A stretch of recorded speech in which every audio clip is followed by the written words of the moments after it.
The statue of the hundred-eyed, thousand-armed god. Is it merely a statue, or is it a weapon being built in the heart of Inazuma? I think the Raiden Shogun is hiding a weapon in plain sight. But before that, this video is sponsored by Opera GX, a browser tailor-made for gamers. I've actually been using Opera GX way before I even received this sponsorship because of one of the features that it has, which is GX Control. Back when I didn't have a good PC, I used GX Control to make sure my browser wasn't eating all of my RAM and CPU, while I struggled to play games like Star Citizen. You can even limit the bandwidth used by your browser to make sure you don't lag in your games. It also comes with cool features like Twitch and Discord integration, so you can keep everything in one place.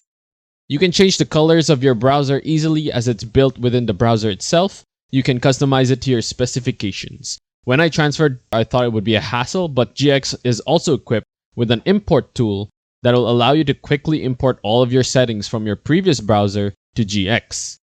This includes your browsing history, bookmarks, and cookies. One of my favorite things about GX though is the news.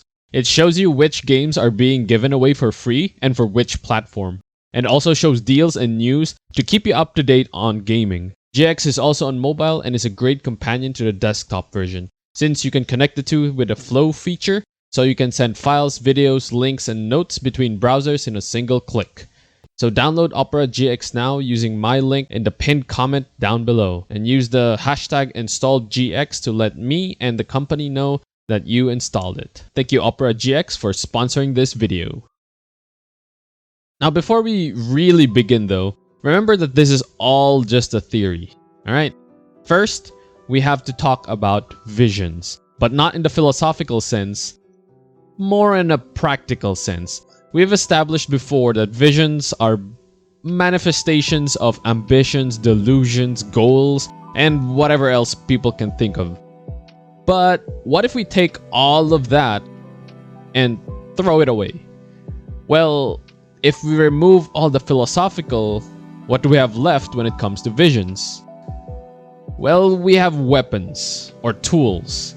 I actually made a video about how visions and magecraft works in the world of Genshin Impact. So if you're interested in that, link is in the description. But a quick recap on it. Genshin has a soft magic system, meaning there aren't strict rules in accessing magic in Teyvat, or in this case, elemental power. With elemental power, characters and maybe even NPCs who have visions are capable of pretty much anything they can imagine at all, with enough power that is. There are just about two things added with the recent patches that relate to visions. One is visions lose their power upon the death of the vision builder. We already knew this, but it was even more cemented by them showing us how the vision itself lost its power after Kazuha's friend died. Number two is when a vision wielder loses their vision, they feel as though they have lost a part of themselves, a topic we'll get back to later on. So in short, visions are magical foci that are used to channel elemental power. Venti explains this to us here. This isn't something I'm meant to discuss with ordinary people, but I suppose I can let you in on the secret. As you know, visions are external magical foci that only a small minority of people possess. They use these visions to channel elemental power. In truth, every wielder of a vision is one who can attain godhood and ascend to Celestia.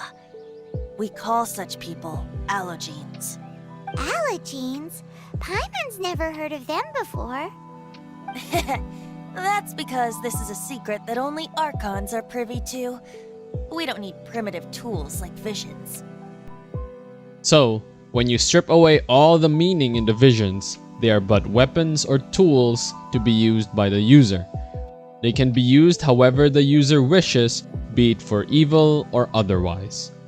Now what happens when you put 100 of these visions together? Well, I don't know to be honest, but what if they make a super weapon? What if the reason for Baal's capturing of the visions is so she can use it as a magical focus, a potent magical focus for magecraft? Hear me out. The statue of the 100-eyed, thousand-armed god is definitely not the Raiden Shogun, but is a visage of Yae Miko instead. Why Yae Miko though? Well, the Shrine Maidens have the power to purify, as we saw in one of the quests in Inazuma. And I think this is the power that Baal is after. But is it even important that the statue is made in the likeness of Yae Miko? Why couldn't they just make it a statue of the Raiden Shogun and then just use Yae Miko's power, right? But in Teyvat, some statues can actually hold a degree of power, as we can see with the Archon statues scattered around Teyvat. They can heal your characters, they can give elemental power to the traveler. These statues have the ability to channel elemental power as well. Even the Abyss use a statue in order to corrupt something. We don't really know because that quest was kinda never resolved. We kinda left the statue hanging. Get it? Hanging? Alright. But it's pretty clear that the statues of the seven have power, right? Probably in the orb that they're always carrying in the statues, or by whatever else means. What are they for though? Why are they scattered all over Teyvat? Well, that's something for another video. For now, we'll focus on the sole fact that the statues can channel the elemental power of the Archon they represent. So what if the statue Baal is making resembles this power, and will want to channel Yae Miko's power to purify, but it doesn't have the same power as the statues because it lacks the orb, because Yae Miko may not really be a god, though there is speculation that she is. So instead, she will use visions, and a lot of visions. What exactly will she be purifying? Well, as we've said before, the Raiden Shogun wants to overcome the cycle of life and death and grant this boon to her people. We actually already have confirmation of that. If you go to the Genshin Impact Discord channel and check the Raiden Shogun's preview page, it's mentioned by Kitsune Saiguu that Her Excellency seeks to rid herself of the mundane delusions of the world, but only in an attempt to overcome the cycle of life and death. This is coming from MiHoYo themselves. What are these mundane delusions? Well, it's not the Fatui delusions, no. In the CN translation, these delusions are called foolish ideas. As much as I want to think that Raiden Shogun just wants to punish dumb people, I think it's more akin to emotions, the ambitions that we've talked about before, the things the community has speculated upon. As we saw before, and as mentioned by Kitsune Saiguu, the Raiden Shogun tries to rid herself of her delusions, which looks like her emotions from what we saw in the cutscenes. When people succumb to emotion, that is the time they make foolish decisions. But, let us not get into that too much. We won't tackle the philosophical ideas too much in this video, and I don't want to go on a long tangent about that. Let's go back and focus on the statue, and why I think it's going to be used as a giant focus for some magecraft by Yae Miko. Well, we know that the Shogunate had no problems killing vision users that do not comply with the Vision Hunt decree, as they did with Kazuha's friend. But they don't go around just murdering every vision user. And you may think it's because the Raiden Shogun doesn't want to see her people murdered, she doesn't want the vision user, or she's trying to save the vision users from whatever delusions they're having, right? Clearly that isn't the case, because the amount of people suffering under the Vision Hunt decree is actually astronomical. The death toll due to the war is quite something. We've seen this with Choji's village. If you go to the village, you'll see rosters of people who suffered from the Vision Hunt decree. We also already have soldiers who think the war has gone too far, and it is definitely a bloody battle. To the point, there is already open rebellion to her cause. So what is the reason for her not wanting to kill vision users? Why is she still asking them to surrender if she doesn't have a problem with just killing out all opposition against her? What if it's because she doesn't want the vision's power to diminish instead, right? Because as mentioned, once a vision wielder dies, the vision loses all power. That way, if the vision wielder doesn't die, the vision still has the power, just doesn't have the owner. That way, she can use the visions as a focus for Yae Miko's purifying ability. To purify what exactly? Well, my guess is to forcibly remove delusions from her people. That way, she thinks they can achieve eternal euthymia. Since euthymia is basically living without mood disturbances, they're often typically experiencing feelings of cheerfulness and tranquility, which cannot be broken. This is straight from Google, so don't quote me on that. But of course, what the Raiden Shogun may qualify as delusions may not be the same for everyone, since we know humanity is far more complex than just that. But going back, by using the visions, she wants to alter the very emotions of her people and remove impurities within them. We know visions can alter people's personality somewhat. We already saw this somewhat with the 3 people whose visions were taken away, which we had to save, where one lost their sense of purpose and wanted to leave Konda village because he couldn't remember what he was doing there in the first place. The second is the one we want to focus on, was almost a complete personality shift from helping people through his own means to almost drawing his sword against the people he tried to protect. And the last one is succumbing to anxiety and fear that he won't be able to achieve the expectations set upon him. Although these are mere delusions, as you can call them, because once we set them straight, they were able to adjust somewhat to their life, though they still do feel incomplete.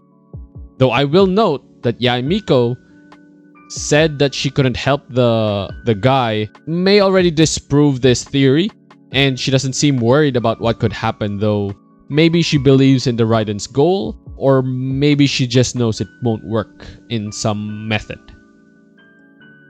Now, how close is she to achieving this power though? Well, I think she's very close actually. I'm guessing she only needs one more vision, the 100th vision. In the real world, the 100-eyed thousand-armed god is actually the 1,000-eyed thousand-armed god. But in Genshin, they took it down a notch. Why? Maybe because they don't want to say they took 999 visions, because that's a bit much. That's a lot of vision builders. But 100 visions seems a little more feasible.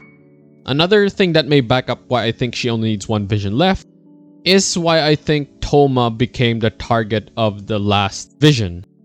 Have you ever found it weird that Thoma was the subject for the 100th vision? A character who is publicly affiliated with the Kamisato house, an ally of the shogunate? Why was it suddenly Thoma was the target? In the quest where we first meet Yoimiya, we witnessed the 100th vision being taken, but they lost it because Yoimiya had swapped it with a fake one.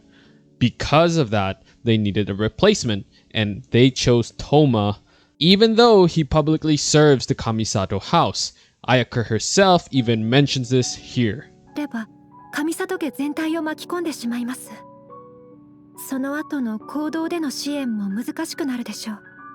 Kamisato house publicly serves the shogunate as the Yashiro Commission. Both Ayato and Ayaka are part of the government, but the 100th vision was that important to the shogunate that they specifically chose probably the least damaging member of the government as a sacrifice for the vision. I mean, Thoma being the target kind of came out of nowhere, right? He seemed like he was operating without fear of the Vision Hunt decree, but because they lost the 100th vision thanks to Yoimiya, they instead targeted Thoma for the 100th vision. Now, I may be wrong here. I may be forgetting some details that may have hinted to why he was the target, but as far as I remember, it came out of nowhere.